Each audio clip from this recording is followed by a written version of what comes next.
नमस्कार, मैं डॉक्टर प्रमोद मिश्रा। स्वागत है आपका इस चैनल पर।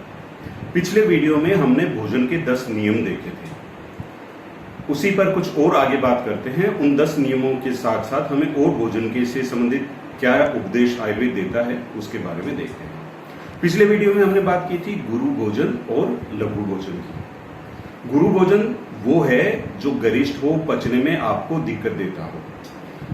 लघु भोजन वो है जो सुपाच्य है, आसानी से भोजन पच जाता है। तो कैसे डिसाइड करें कि गुरु भोजन क्या है और लघु भोजन क्या है? तो पहली बात तो आपने देख ही लिया कि जो आराम से पच जाता है। इसके अलावा यदि हम देखें कि किस तरह से गुरु भोजन गुरु होता जाता है या लघु होता जाता है, तो भोजन को हम 4 प्रकार से डिवाइड कर सकते हैं: भक्ष्य, भोज्य, लेह्य और पेय। भक्ष्य जिनको दांतों से ज्यादा चबाना पड़ता है, जैसे रोटी वगैरह, तो वो भक्ष्य है। जो दलिया, खिचड़ी आदि जो है वो भोज्य है। और तीसरे नंबर पे आता है लेह्य, जो चाटने लायक हो, इतना पतला हो जिसे हम चाट सकते हैं, वो लेह्य कहलाता है। और चौथा है पेय। पेय यानी लिक्विड, जो पूरी तरह से लिक्विड है उसे पीना पड़ता है। तो जो लिक्विड होता है वो सबसे लघु होता है प्रायः, कुछ अपवाद हो सकते हैं। तो जो पेय डाइट है, जो लिक्विड डाइट है, जो पेय है, वो सबसे ज्यादा लघु है। उससे थोड़ा सा चाटने लायक जब हो जाता है तो थोड़ा गुरु हो जाता है।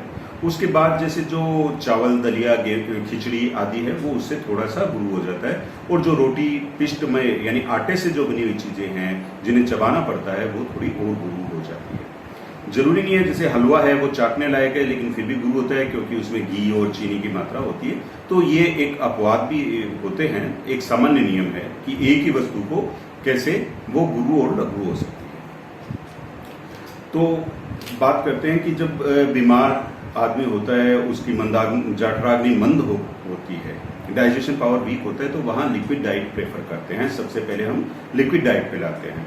तो लिक्विड डाइट में जैसे दाल का पानी हो सकता है, मूंग की दाल का पानी बना लिया, वो लिया जा सकता है। उसके बाद जब थोड़ा ठीक हो जाता है तो उसमें दाल भी साथ में होती है, तो वो दूसरी स्टेज में हो गई। तीसरे में फिर जैसे है कि दलिया या खिचड़ी, ये दिया जा सकता है। तो लेकिन आपको यहाँ ध्यान रखना चाहिए कि वैद्य ने आपको खिचड़ी या दलिया खाने की सलाह दी है, आपकी जठराग्नि कम है, तो उसमें पानी की मात्रा थोड़ी ज्यादा होनी चाहिए, यानी थोड़ा पतला होना चाहिए, बहुत ज्यादा गाढ़ा नहीं होना चाहिए, तब वो लघु होगा। उसके बाद उसको धीरे धीरे रोटी पिलाया जा सकता है। तो ये जो आटे से बनी हुई चीजें हैं वो गुरु होती है। और जैसे गेहूं का दलिया था तब तक वो लघु था, उसके बाद आटे से बनी रोटी वो थोड़ी गुरु होगी। अब यहाँ ये बात ध्यान देने की है कि जो आटा थोड़ा मोटा होगा तो थोड़ा सुपाच्य होगा, बजाय एकदम पतले आटे के। और जब वो मैदा हो जाएगा, एकदम बारीक आटा थोड़ा सा भारी हुआ है और मैदा जो हो गया तो वो और ज्यादा गरिष्ठ हो गया, वो रोज नहीं लेना चाहिए। बाकी गुरु आहार जो शारीरिक श्रम खूब करते हैं, रोज मेहनत करते हैं, युवा हैं जिनकी जठराग्नि तीव्र है, वो गुरु आहार भी ले सकते हैं। लेकिन जिनकी जठराग्नि मंद है, वृद्धावस्था है, उन्हें थोड़ा लघु आहार ही लेना चाहिए।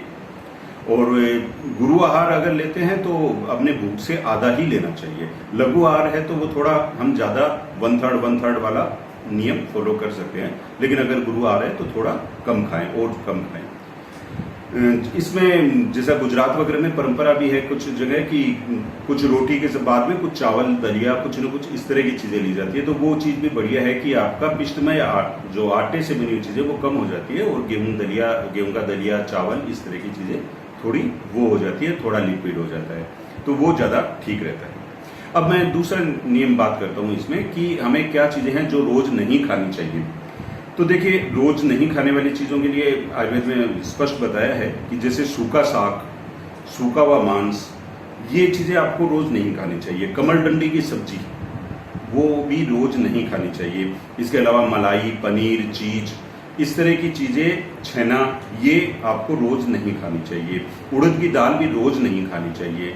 दही जो है वो भी रोज नहीं खाना चाहिए। छाछ आप ले सकते हैं लेकिन दही को रोज नहीं खाना चाहिए। सोडे से बनी हुई चीजें जिसमें मीठा सोडा डलता है वो भी रोज नहीं खाना चाहिए। या क्षार जो है, एल्कलाइन जो ज्यादा है, जो क्षार, तो वो सोडा जैसे है मुख्य रूप से खाने में यही काम में आता है, तो सोडा रोज नहीं खाना चाहिए। दही के बारे में जैसा है कि रोज नहीं खाना चाहिए। एक तो हेमंत, शिशिर, वसंत, इन 3 ऋतुओं में दही नहीं खाना चाहिए। तो इसके अलावा समय में यदा कदा खा सकते हैं। इन ऋतुओं में भी खाना हो तो यदा कदा खा सकते हैं, रोज नहीं खाना है। इसके अलावा दही को रात को नहीं खाना है। दिन में भी यदि आप खाते हैं दही तो उसमें मूंग की दाल मिला सकते हैं, उसमें शर्करा या बढ़िया देसी खांड बूरा वो डाल के खा सकते हैं, उसमें आंवले का चूर्ण डाल के खा सकते हैं, लेकिन अकेला दही नहीं खाना चाहिए।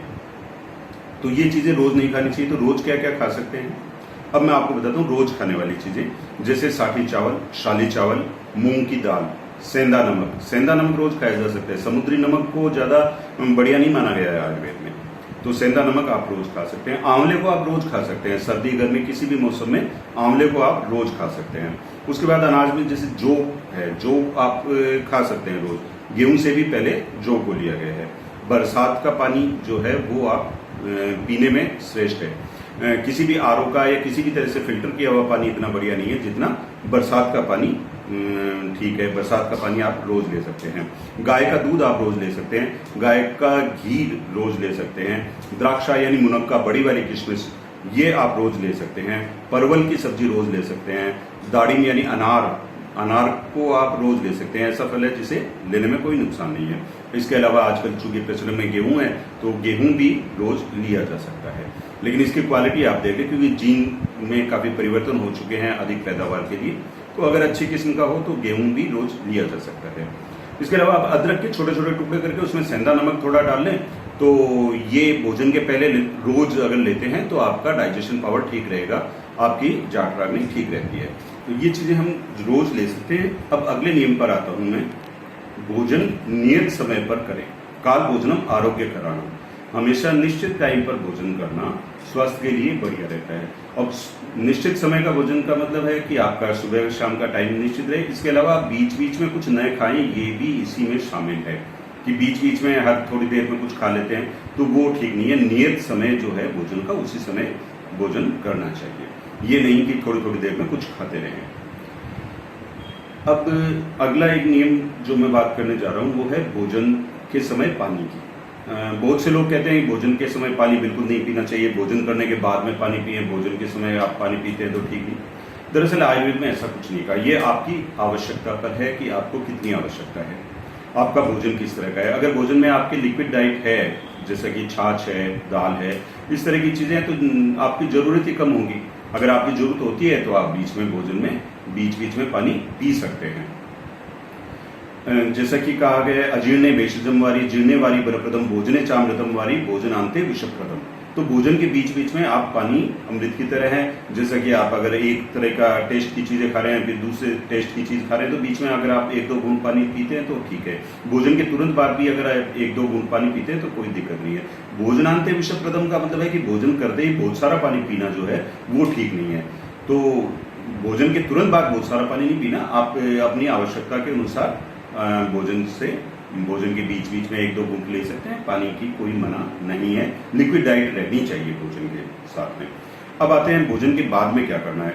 तो भोजन के बाद में 5 से 10 मिनट तक यदि वज्रासन में बैठ सकते हैं तो वज्रासन में बैठे, वज्रासन में नहीं बैठ सकते हैं तो कोई भी सुखासन में जिसमें आपकी कमर सीधी रहे, आराम से आप बैठ सकें, ऐसे आसन में बैठ सकते हैं। उसके बाद में 100 कदम आपको धीरे धीरे टहलना है, बहुत ज्यादा तेज नहीं चलना है। धीरे धीरे घर में आप 100 कदम तक टहल सकते हैं, यानी 2-1 मिनट लगभग होता है, 2 मिनट आप टहल लें। उसके बाद आप कुछ समय के लिए बाईं करवट लेफ्ट साइड में करवट लेके लेट सकते हैं।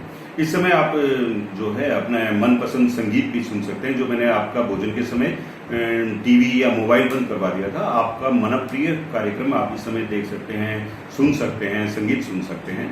तो ये आप इस समय कर सकते हैं। कुछ समय आराम कीजिए। इस समय तक 45 मिनट तक भोजन के बाद में आपको शारीरिक श्रम भी नहीं करना है और मानसिक श्रम भी नहीं करना है जिसमें दिमाग ज्यादा लगाना पड़े। वो काम भी आप 40-45 मिनट तक ना करें और जो शारीरिक श्रम वाले काम हैं, ज्यादा दौड़ना या कुछ मेहनत का काम, वो ना करें। तो इन आप नियमों का पालन करें। धन्यवाद।